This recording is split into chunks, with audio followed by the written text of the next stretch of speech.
It's good to have everybody here tonight. We've got Pat and Linda and Carolyn and Jimmy and Bill and Sandy and Mark online tonight. And Pat has a doctor's appointment tomorrow afternoon to follow up. Linda had her infusion on Monday, and she's just been feeling very sluggish and kind of just bleh. But overall, she's feeling better today than she has, so that's improvement. And I know the Miller family has a lot going on, so let's keep them in our prayers. Are there any other updates or announcements or anything of that nature? Yeah, my sister's husband, he got hit by a drunk driver and ended up crashing into another car because of it. So he basically got hit by like two vehicles, like totaled his vehicle. So he was lucky to be walking away. And I guess he's got, I don't know, like a fractured spine in a few spots and head trauma. And, yeah, I was like, man, your kids and Jennifer's thankful that we got to come home in one piece. But yeah, I was just, we kind of prayed for him a little bit. But yeah, I hope he has like a speedy recovery. And it just sucks because he owns his own business and he's the sole provider for his wife and 3 kids, and he does flooring. So I was like, what are you gonna do? You're gonna like just tough it out, basically, suck it out and go to work. And like, he's like, I mean, I don't really, what other choice do I have? Like they got bills, house payment, so yeah, we're kind of feeling the pressure a little bit. Sure. What's his name? Logan. Logan. Okay. For those that may not have heard, Charles's brother-in-law Logan was hit by a drunk driver, and he's doing mostly okay, but he does have some injuries, obviously, due to that. And he's runs his own flooring business, and so he's very concerned about working and all that stuff, as well as obviously trying to heal. So let's be praying for Logan, absolutely. I've got a note here that Dottie has a granddaughter having surgery tomorrow, and Beth is going in to have the stimulator in her back replaced. So tomorrow as well. So lots of prayers for medical things. She had her infusion on Monday, and she's home because she's feeling kind of puny, but other than that, she's doing pretty good. Beth's procedure, is it inpatient? I'm not sure. Mark, it's outpatient, correct? Is the question? Yes, it's an outpatient. She shouldn't be there more than a couple hours. Okay.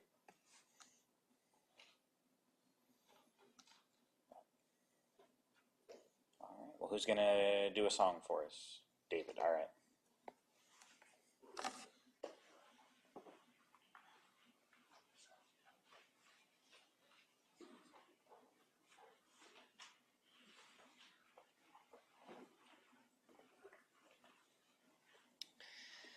Please turn to number 407.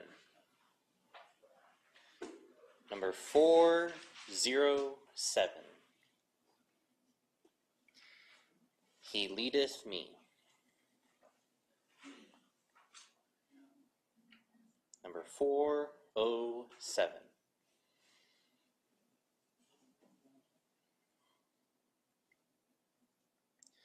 He leadeth me, O blessed thought, O words with heavenly comfort fraught. Whate'er I do, where'er I be, still 'tis God's hand that leadeth me. He leadeth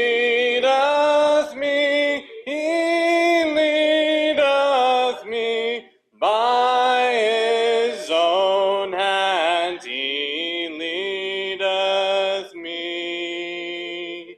His faithful follower I would be, for by his hand he leadeth me.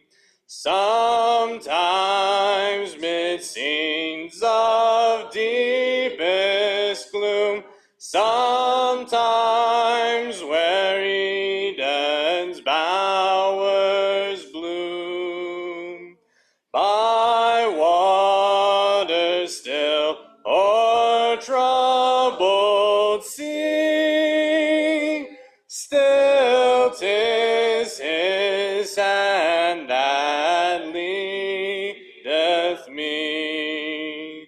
He leadeth me, he leadeth me, by his own hand he leadeth me.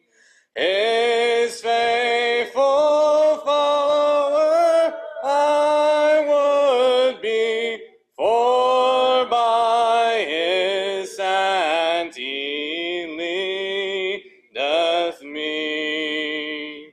And when my task on earth is done, when by thy grace the victory's won, in death's cold wave I will not flee, since God through Jordan leadeth me.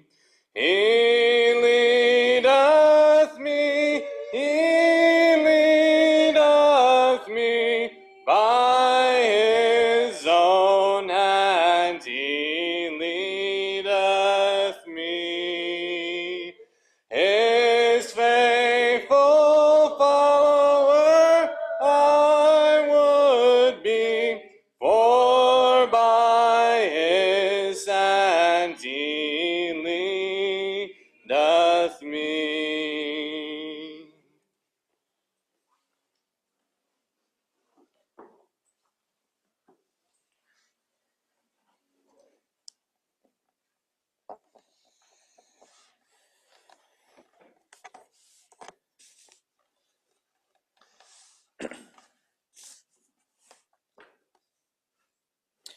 So tonight I just want to kind of finish up some thoughts on Joel 3 and then kind of some summary thoughts on Joel as a whole as we've looked at it and what that represents, and then we will be looking forward unto Amos. We'll see how far we get. So again, Joel 3 kind of helps. Joel kind of gives us a clue into kind of a pattern that becomes pretty standard for a lot of the minor prophets. That is, especially those that have a more negative prophecy. We've already looked at Hosea, we've looked at Joel. Both of them have prophecies that are do not cast Israel in a positive light, right? Both of them speaking of the destruction of God's people, at least as a nation. And yet, at the close of both of those books, and most notably here in Joel, there is this shift at the end and a reminder that there is still hope. And I think that is important that we understand, is that at no point, even when we look at some of the harsh things, for example, that God says through Hosea, you are not my people, as he talks here in Joel about, destroying everything, having it, come with these different types of, the different types of locusts that he speaks of, and it destroying everything, even destroying the very roots, as he's speaking there. Again, not about a literal infestation, but about how God is going to even tear up the very roots of their nation in this destruction. And he's going to do that by displacing them. And they're going to be in captivity long enough that the people who even have the opportunity to come back are not going to be the same people who left. Remember, Israel was in captivity for roughly 80 years. That's not to say that nobody who went into captivity made it back, but the vast majority didn't. Well, there's a few because they talked about the temple being destroyed. There were a few, again, but by and large, there was a generational change. And yet God wants them to understand that there is hope, that there is hope. Not only there is hope for a physical return, but as we talked a little bit on Sunday, as these, as there's these hints here about, for example, the multitudes in the valley of decision, and again, in that context, he's largely talking about the nations being in that valley of decision. Although he also makes that point in verses 2 and 12, both he mentions bringing them into the valley of Jehoshaphat, and the implication is that he's judging the nations, but at the same time, it's also a judgment for Israel. They're never going to come back to the level of nationality that they have as Joel is preaching. Even when the restoration comes, even when Israel does come back from captivity, they are not going to have a king. They are not going to, again, really ever be a sovereign nation. And his promise, there is still hope, though. Joel is messianic, but not as direct as we see others, right? And I would even argue that it's very possible that Joel didn't even realize that he was being messianic. What does that mean? That he's speaking about Christ, that he's speaking about the Messiah. Again, he's quoted, Joel chapter 2 is quoted on the day of Pentecost for the beginning of the church. But we also know that there were times that the prophets were, they were given little pieces of information. And again, if we use the earlier date for Joel, he's preaching before Isaiah even.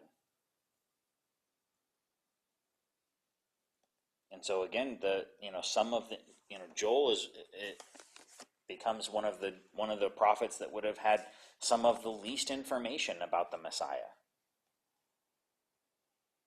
Not a whole lot beyond what he himself proclaimed. So that brings up a question in my mind is that we talked some about this before. How much did they know about the Messiah beforehand until Peter says, this is what the prophet Joel said, and this is what he was referring to when it's on the day of Pentecost?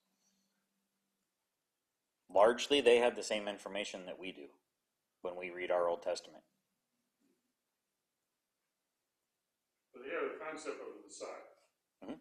Given through some of the snippets, like, for example, the promise made to David, they knew he was going to be of the house of Judah.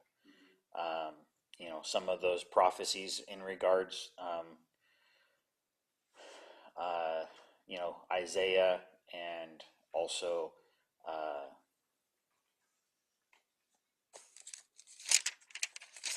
my mind is blanking. It's been one of those days.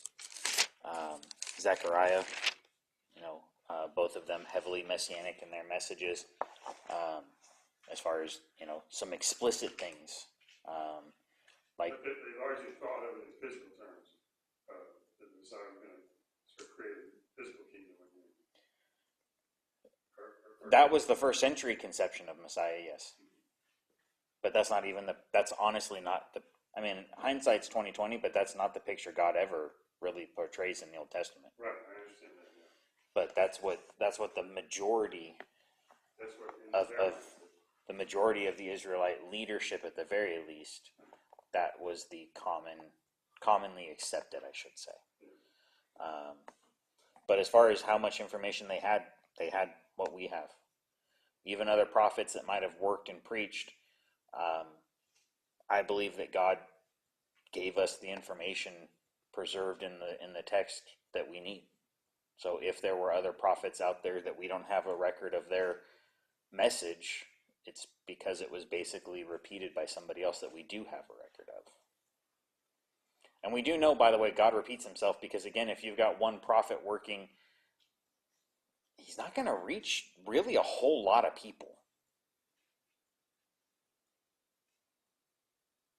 Remember, ancient Jewish towns, not very big. So even if you get every single person in town to listen to you, then you got to walk for days, maybe months, to the next town. You know, again, they're just not. So that's why there were often multiple prophets working at the same time. But again, they probably were not identical because no two people are identical. I mean, we can even see that in Old and New Testament, the way that they write and words that they use and all those things are going to change, but the message is probably the same. There was most likely other prophets working the same time as all these that we just don't know their names, but proclaiming the same message in other places. And some of them were just prophets to the king. Mm-hmm. Yeah, especially, men like Jeremiah, Daniel, they worked in the royal palaces. They weren't prophets to the people. Some of Daniel's messages were for one person. Initially, obviously, but so yeah, we have to, and of course it's one of those things where we can say, oh, it's so obvious. Well, it's partially obvious because we have passages, for example, like Acts chapter 2, where Peter tells us by divine inspiration, this is what Joel meant. If you're working just off of what Joel says, and what you're working just off of what Isaiah says, and you're working just off of what Jeremiah says, and it's not nearly as clear of a picture. And Jesus tells us, over and over in his ministry, he makes that reference, what does it say about me in the prophets and in the Psalms and things? Because again, that's where a lot of those things are. Psalm 22, obviously, other passages that are, even speaking from his perspective at times, hundreds of years before he was born. Psalm 22 is generally accepted to have been written by David. He lived 1,000 years before Christ, and yet he wrote a psalm talking about the mental state of Christ on the cross.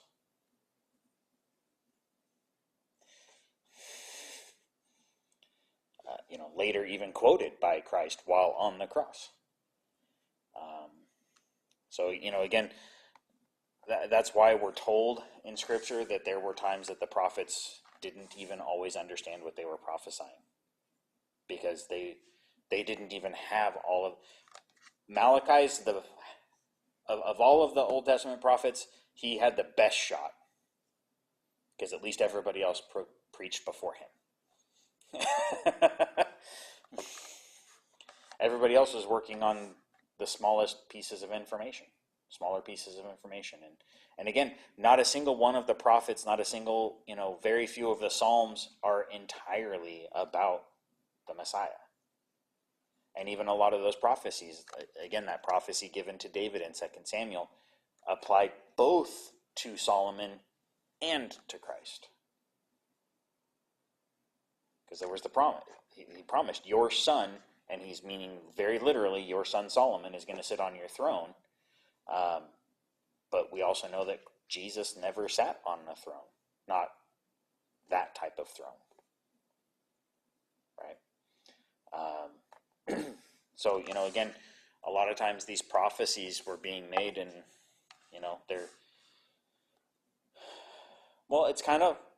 it's kind of like looking at somebody's vacation photos.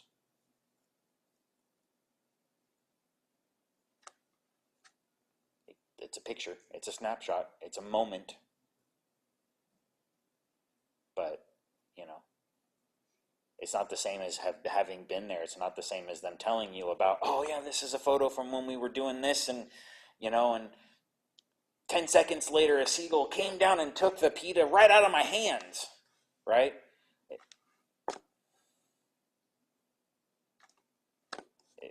It's not the same, right? And that's the thing, is that these prophecies, they're little static bursts of information, so to speak, that all tie together. But I'm just glad I didn't have to do the decoding. I'm glad that we have the New Testament that does a lot of that decoding for us. A lot of that application. Jesus himself even, at times telling us this scripture is being fulfilled in your eyes.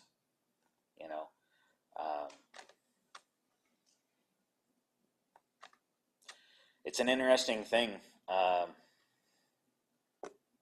And again, in its context, obviously Joel's message here, in regards even that part that Peter quotes on the day of Pentecost, it still had application for them in that promise of a restoration, in a promise of a renewed relationship with God, that he promised to make everything better after he sends these locusts to destroy everything, in essence, right?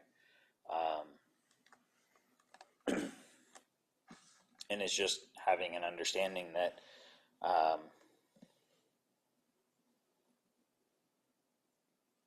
that encouragement might have taken a few hundred years to get there, but it was still supposed to be an encouragement, in the same way that the book of Revelation, it's been a couple thousand years now, but it's still supposed to be a source of inspiration and encouragement and strengthening for us. That being said, I do believe that a majority of the book of Revelation is already fulfilled, but that's a whole nother topic. Not all of it, but a vast majority.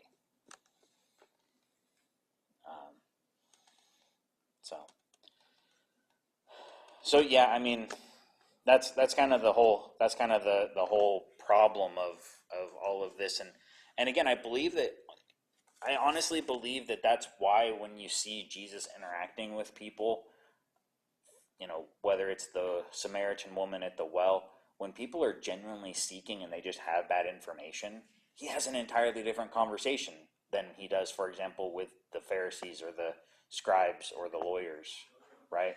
Who come to him thinking they know everything. Yeah. Even his conversation with Nicodemus is far different than any other conversation that we have recorded, as far as having said conversation with someone that's in a position of power. That's why it's so important that no matter how much you learn and grow in life, stay humble and stay teachable. Yeah. Yeah. I mean, at the same time, we do see him being frustrated with, like, Nicodemus, right? Why don't you know this? You claim to be a leader and you don't understand. Even there, he's talking about the fact that even somebody as wise and knowing as somebody like Nicodemus, somebody who is considered a leader of the people because of his wisdom and because of his knowledge, had apparently gotten hung up on something somewhere. But he was also still seeking. Mm-hmm. Absolutely. He went to him by night. Yeah. To find an answer. Absolutely. And yet Jesus doesn't let him off the hook. But again, when people have that, and they, again, while he does kind of vent a little bit of frustration, he still gives them more information. And by the way, I in no way, shape, or form think that what we have in John chapter 3 is the entirety of their conversation. I think it's what we need to know from that conversation. And even, I also think about, for example, when Jesus explains the parable of the sower, right? Even there, he tells him, you don't understand this?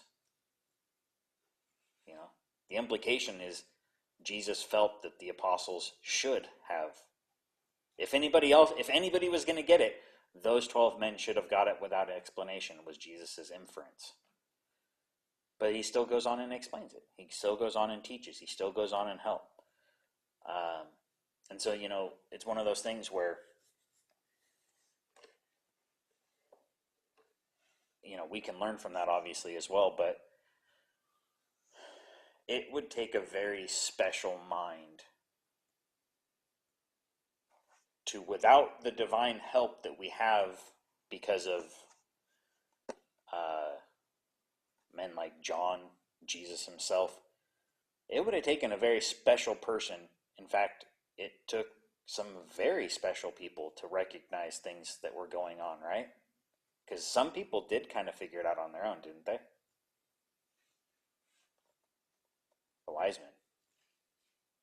And they may have been working from less, because they came from the east, so they may have had some records from the time of the captivity, but they may not have had a whole lot of what prophets said after the captivity. That's one where like one was blind. I'm sorry? That's one where like one was blind and one was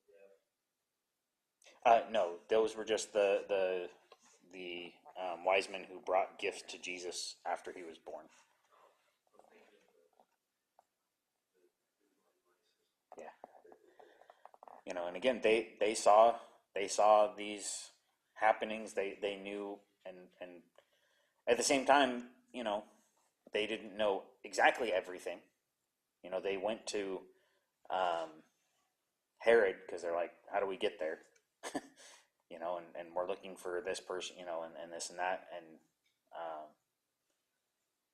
whether their information was incomplete or whether Herod was trying to be overly careful, he tried to kill off every male child 2 years and younger.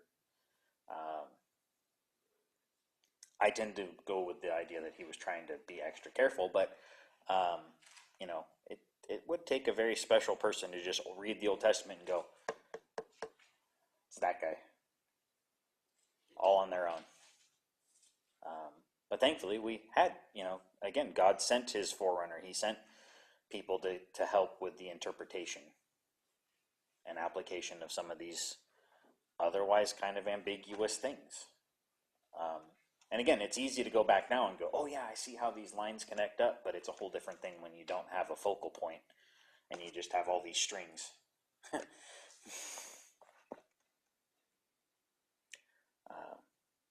But yeah, and again, and I believe that that's why God does it the way that he does, as far as, even these prophecies like we have here in Joel chapter 2, that do have this much farther reaching. It's really not the emphasis of Joel, is it? It's a few verses in one chapter.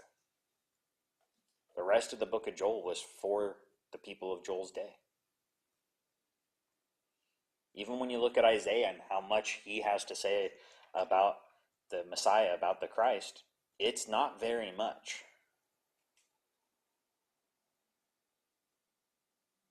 Because again, they were trying to help the people of their day. They were trying to change hearts and minds. Were the wise men like really smart wise, or did they see visions? Don't know. We're just told that they were wise men. How did they know? It says, for we have seen his star in the east and have come to worship it. That's a great question that I do not have an answer to. Again, they were working off of some sort of texts. They because of the, Jewish captivity, they obviously carried some copies of Scripture with them and stuff, and so it's a good possibility that they had access to some of those things, but they also might have had access to other things. Remember, we have record in the Bible of people that are not part of the official Bible story also being called priests, also receiving messages from God. So it's very possible that a prophet was sent to them that we just don't have record of, because it doesn't apply to what God was trying to teach specifically in the Old Testament. God didn't abandon the Gentiles during the Mosaic Law, because he couldn't. That's not just. You can't hold someone to a standard that you never tell them about.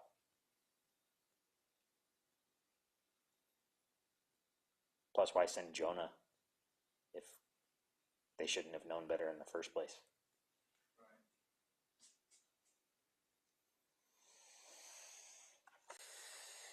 So, it's very possible that those wise men were working off of extra biblical stuff. Not that I want to try to get into that discussion of, well, what might be missing from the Bible, because I don't think there's anything missing from the Bible. The Old Testament tells a specific story, and that is the nation of Israel. It says the wise men came from the east Mhm. to Jerusalem. Yep. They most likely came from either Persia or Babylon, which at that point in time was Persia.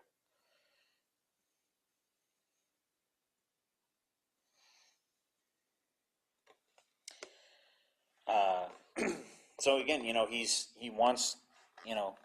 even here as Joel, he's challenging these nations, and in fact, in verse 4, he even calls out Tyre and Sidon. He calls out the Philistines. He calls them by name. Seemingly, to me, there's an implication there that he intends for them to hear this message in some way, shape, or form.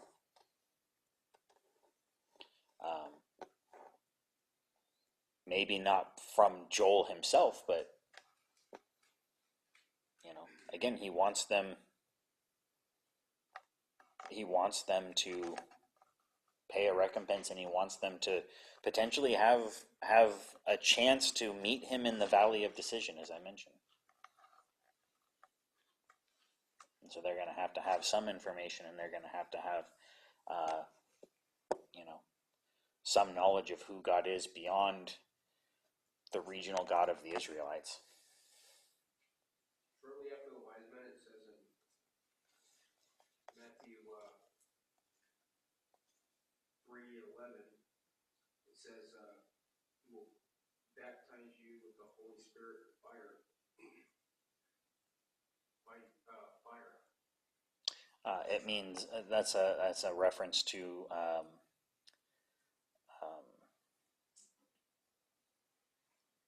going through difficulties and trials. Oh wow.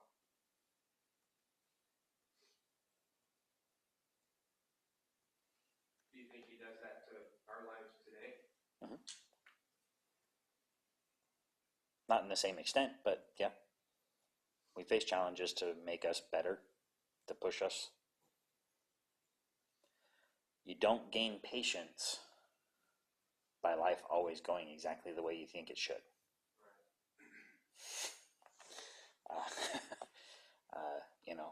You don't gain strength without pushing the muscles. Sometimes that muscle is our character. Sometimes that muscle is our fortitude. Yeah, it's like society has taught us and trained us since we were kids, that suffering is and maybe it's not necessarily such a bad thing, but we're just kind of raised in that way, it's a bad thing, but in reality, it definitely strengthens you in many ways. And even, I don't remember what scripture, but it said that God has no problem with long suffering. Mm-hmm. Yeah, long suffering there means he's willing to put up with stuff. But yeah. Oh, for him suffering. Mm-hmm. Yep. We're so we test him. obnoxious. Yep. All right. Any other comments or questions on Joel?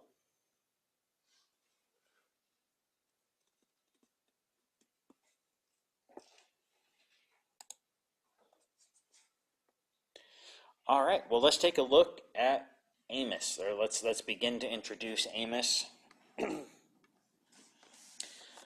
Amos is often referred to as the unprofessional prophet. And this is because by his own statements that he makes that he is not not a prophet, not the son of a prophet. That is, he was not from a family that was, in that vein of religion. That is, he's not necessarily a Levite. He's not necessarily any of these types of things. And there was some evidence. There were schools of prophets. There did seem to be somewhat of a familial tie. And we even see that, for example, in John the Baptist's family, right? Who was the very first person to proclaim a prophecy after the 400 years of silence? Elizabeth?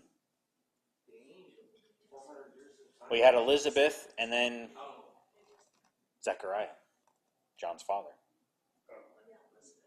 But Elizabeth first. But again, there's a familial connection there, right? You got a prophet, a prophetess, and then another prophet. Again, not a guarantee just because your dad was a prophet that you were going to be a prophet, but there does seem to be kind of a familial link. And Amos kind of points that out when he makes that famous statement. But ultimately what he really means by that is he's there because he was there because he felt he had to be, because God told him that here's a message, and Amos felt compelled to share the message.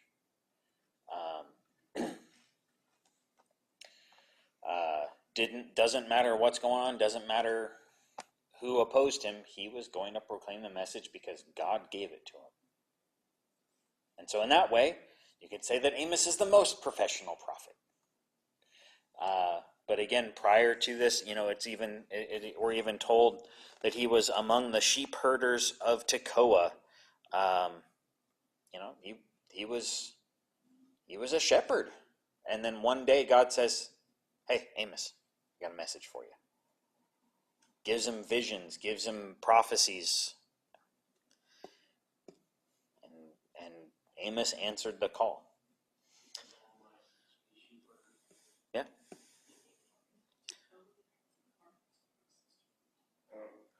Then you said Tekoa is the name of the apartments across the street. Oh, it's the name of the apartments across the street. Didn't know. I hadn't really ever paid attention to that, but yeah, interesting. So he is from the southern kingdom. Tekoa is a city in Judah, but primarily his message is for the northern kingdom, which is where the conflict that we're going to see. There is some parts of Amos that are more narrative. That is, it's telling a story.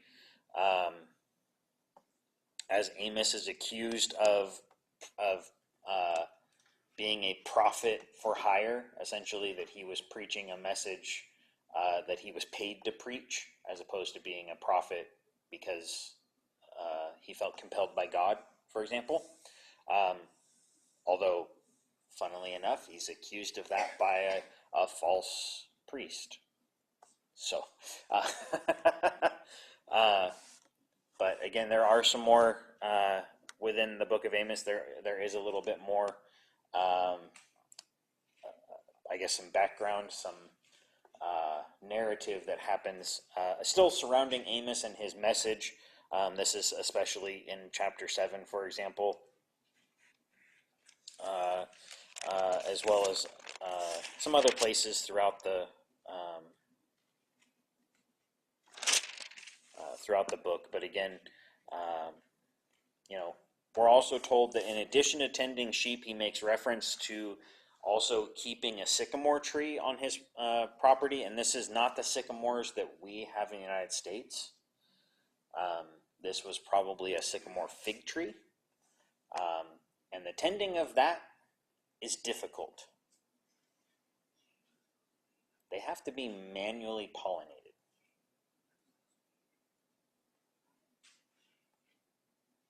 So he was used to not only hard work, but tedious work. But there's some precision to his preaching as well that I think comes from that. But we're told here, this is also, thankfully, one of the prophets we can date relatively easily. That is, it says that he was preaching in the days of Uzziah, king of Judah, and in the days of Jeroboam, son of Joash, king of Israel. So, yep. I like it. It says 2 years before the earthquake. Yeah, we have no idea what earthquake that is. It obviously meant something. It meant something to the people of the day because obviously they would have known what earthquake. But again, the Middle East is an area that is affected by earthquakes, and on a semi-regular basis. So again, trying to historically figure out what earthquake and again, because earthquakes are also very localized, right? we know a lot more about things, but an earthquake in San Francisco, some people might feel it all the way up here, but is it really going to probably affect anything if it's centered in some place like San Francisco? Is it gonna bring a lot of destruction to us here in Southern Oregon? No. And remember, they were way more cut off when it came to information. So that maybe had a huge meaning to people in, the northern part of Israel, but the people of Judah may not have even known an earthquake happened.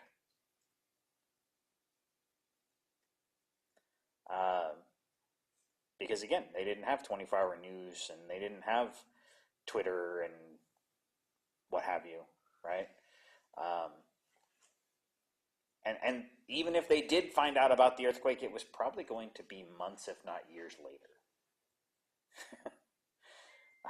Maybe even as long as it took refugees to get out of the area and go find someplace else to live. And, well, why are you here? Well, because my house fell down.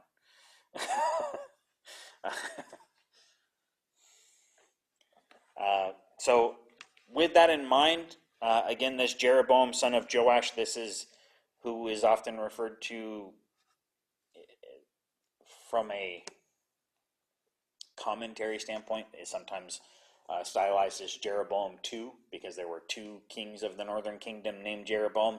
This is the second one, the one basically at the very end. So again, he's preaching and teaching right at the end of the northern kingdom. As was mentioned, the same time as Hosea.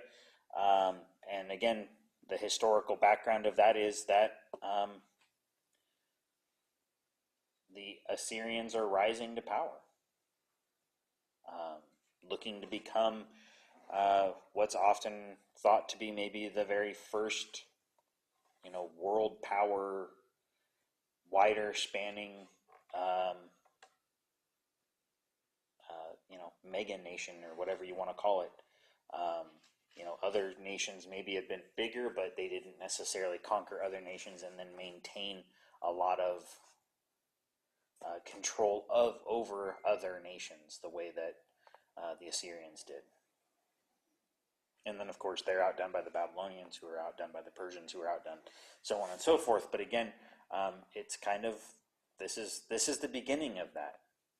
Prior to this, you also think about, for example, ancient Greece and things. Even Rome, prior to its founding, was the city-states. Not unlike what we see with the Philistines, right? Where there are kings over cities, and they spend almost as much time fighting each other as they do outside threats. And so until, a singular king comes along, someone like, and this is a fun name, Tiglath-Pileser. He was the king of Assyria during this time of expansion and conquest. Until someone like him comes along and not only reunites the nation, but then mobilizes the nation, not unlike what Nebuchadnezzar does with Babylon. The world wasn't that way. We're used to world-spanning empires now. Not really a thing back then. So this is probably right around 750, 760 BC. There's a fun word that's associated with that, circa, and that just is a fancy way of saying about. So if you ever see a little C with a period by a date, that means circa, which is just a Latin word for approximately. Somewhere in there. Yeah. But yeah, they, again, I never want to try to be overly precise with these dates, just because there can be a 5 to 10 year swing that's not completely unheard of. I like to have a rough idea, but that's all we can really have. We just don't have the records, and probably never will have the records to nail it down to the way that we keep historical records now. We know what time of day certain events happen now. they knew it happened in the third year of such and such king. That's a long time. It's pretty precise, I mean, Yeah, yeah. I mean, again, that it's just a different mindset, and that's okay. But we also have to be so. So I guess what I'm saying about that is be wary of anybody who wants to tell you it's 100% this date on anything that's more than a few hundred years old, because even American history isn't as precise as we think it is. Yeah, last time we tried to do genealogy, and looking back at ancestors that did home births, and it's whenever they got around to it to record what actually happened. Someone said, "What day was it?"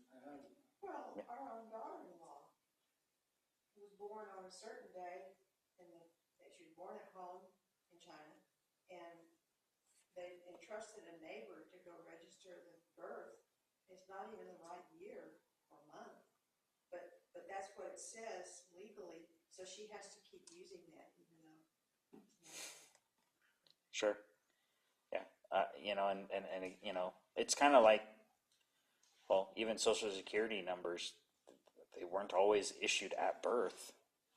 Mine and my sister's almost 4 years younger than me, and our Social Security numbers are strangely very close to one another. And that was 40 years ago, even, so. I didn't get mine until I was, I don't know, 18. Sure. Yeah. Yeah, my grandmother didn't get one until much later in her life, too. So, same sort of thing. Yeah. And again, what's important is that we understand that even though certain things are very normal to us, that is not the way it's historically been. So, David? Well, and part of the problem with the whole dating thing is one of the reasons that us today we're so obsessed with how precise things are is because, especially nowadays, if you've got a date, a time, and an area, chances are you can probably find CTV footage or news footage of approximately that time and have video or photo evidence of almost any event that happens nowadays. But back then, it's like, okay, if it happened 5 years versus 10 years ago, doesn't really matter a whole lot of difference to present day ancient person because there's no way to do anything about it. Yeah. Well, the other major thing that we have to consider is why there even are historical records. There are historical records largely because somebody paid for there to be a historical record. Right, like the King story. So whoever's paying for it always wants to look really good, whether they are or not, right? And so, we have to take that into account as well, that the historical records that we often have are colorful. Or colored. Well, for example, speaking of Tiglath-Pileser, he besieges Jerusalem during the days of Hezekiah, and God sends the angel of the Lord to wipe out tens of thousands of the army of Assyria, and basically sends Tiglath-Pileser and his army home with their lunch. Tiglath-Pileser's official things say that he shut Hezekiah up in his house like a bird in a cage, and he only survived because I chose to go home and worry about other things. It's basically what it says. Nothing about his army being destroyed, nothing about really having no way to continue to besiege the city. Just how great he was. And it was his mercy to save Hezekiah in Jerusalem. Where did you read that? What's that? Where do you read that? Off the top of my head, I don't know. I think it's on one of those scrolls. Jehovah's, I can't even think, just. No, Josephus was a Roman historian. Yeah. There are. Isn't there a column or something? Yeah, there's cylinders and things that we have found from that time, because that's how they did their inscribing, was on clay cylinders. And like I said, there is the relief, the of him besieging some of the Israelite cities and things. But yeah, it's probably in the British Museum.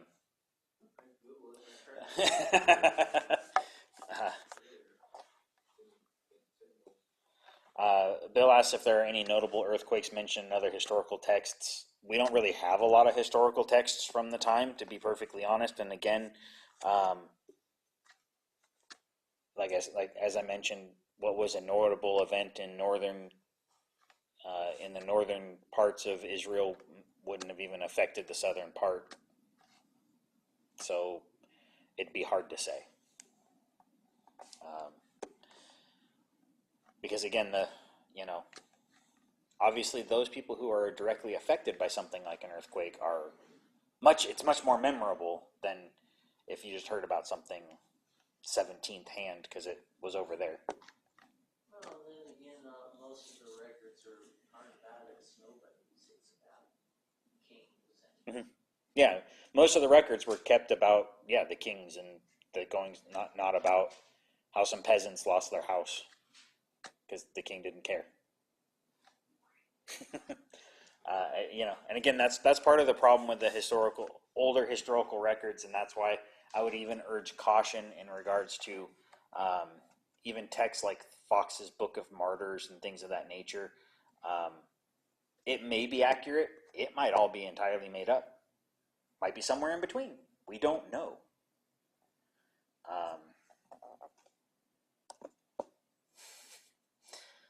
Because again, those people who were keeping Josephus was being paid by a Roman, even though he was Jewish, because they wanted to know a little bit about the Jewish peoples and their histories.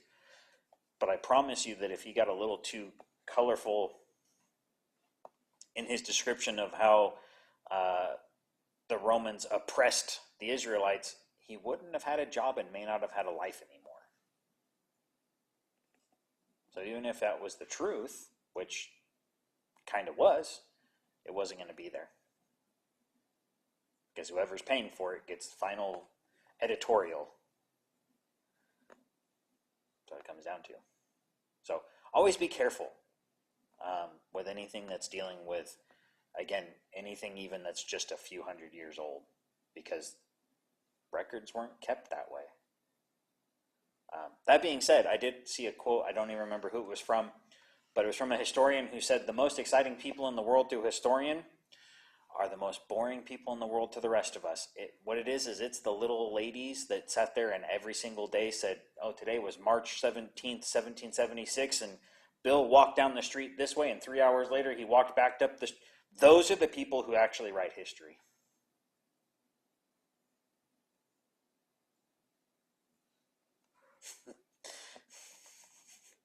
Because they're the ones that actually kept the record. And they were just doing it for themselves. And even then, it's not always going to give us a lot of information we care about, but it gives us anchor points. But again, especially in a region like this, especially, when you think about everything that's happened, because again, if Amos is writing in 700, you've got the Assyrians, you've got the Babylonians, you've got the Persians, you've got the Greeks, you've got the Romans, and then now you've got the Ottomans, you've got the Crusades, you got a lot going on in that region, and people were more concerned about having a relic than they were about preserving history or destroying the past more than they were concerned about preserving history. Because it was very common for a conquering nation to just wipe everything out and pretend like that nation didn't exist except for to flaunt about how we beat them. They take their money and their crops and their. Yeah, but it's kind of like what again, I go back to Daniel. Daniel was essentially sent to a 2-year school to teach him how to be a Babylonian. Why? They wanted him to be a Babylonian. They didn't want him to be an Israelite anymore. Israel didn't exist anymore.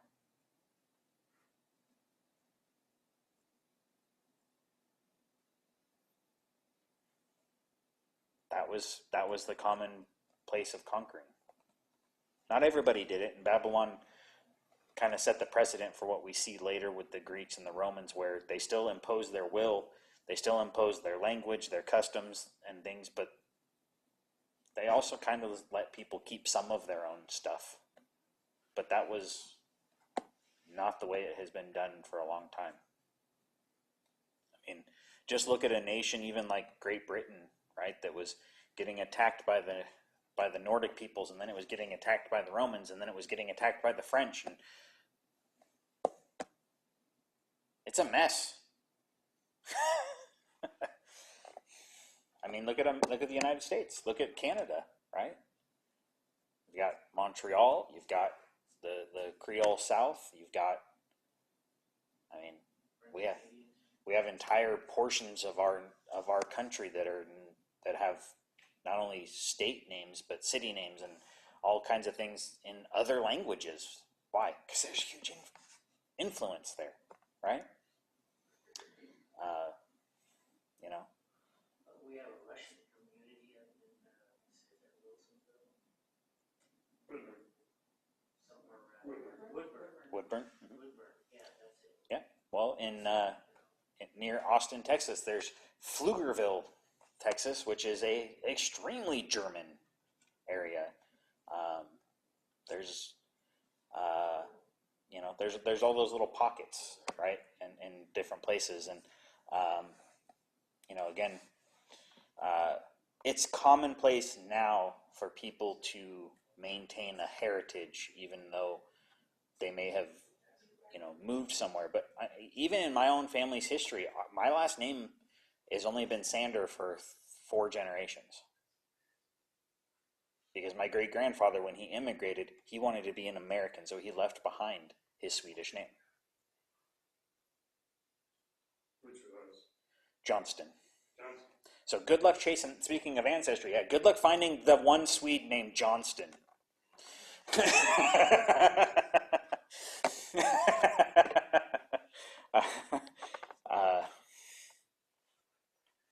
But again, that's also a thing that happens in history, is sometimes people want to forget. So again, just be careful when we look at historical things. I'm always a little hesitant anytime I see somebody give a date like, oh, he prophesied in 742 BC. That's way too precise. Sorry. No way of knowing that. Yeah, we can make some good educated guesses again because he does give us, the kings that were reigning and things of that nature. But even then, there's some wiggle room, some slop, if you will, to those dating methods.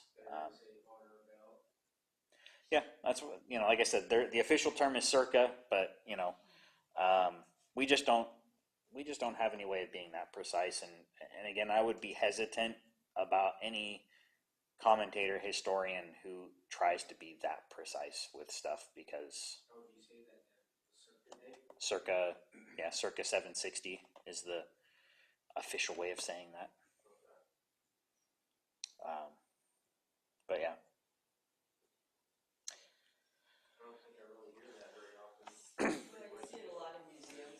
Yeah, it's more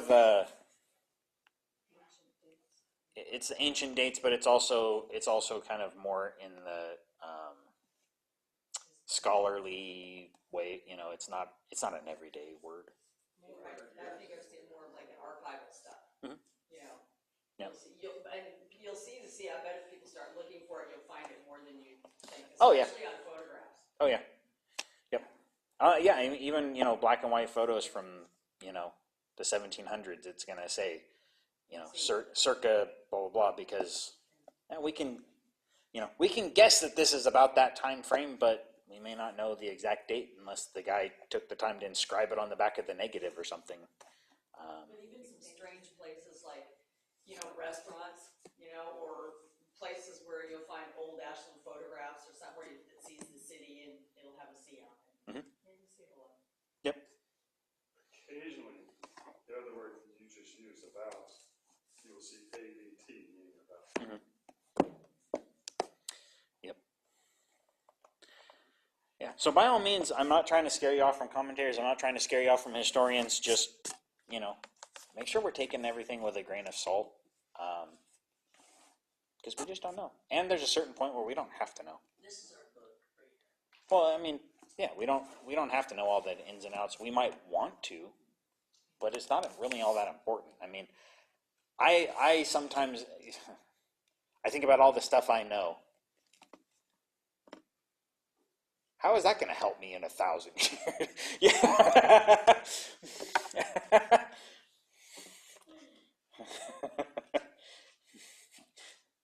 Our human mindset of devouring information, and sometimes we devour the wrong stuff, or have the wrong mindset about things.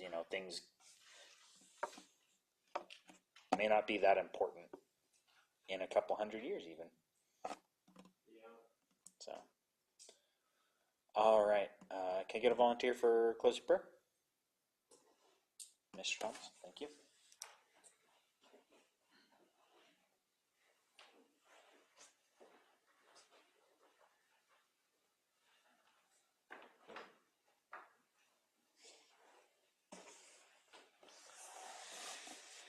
Our sovereign Lord, we're thankful for this day you've given us. We're thankful for being able to come and to listen from your word and to get some insights into Joel and Amos, and help us to be pleasing in your sight in all the things we do. Help us to be a light to those about us. Forgive us of our wrongs in Jesus' name, amen.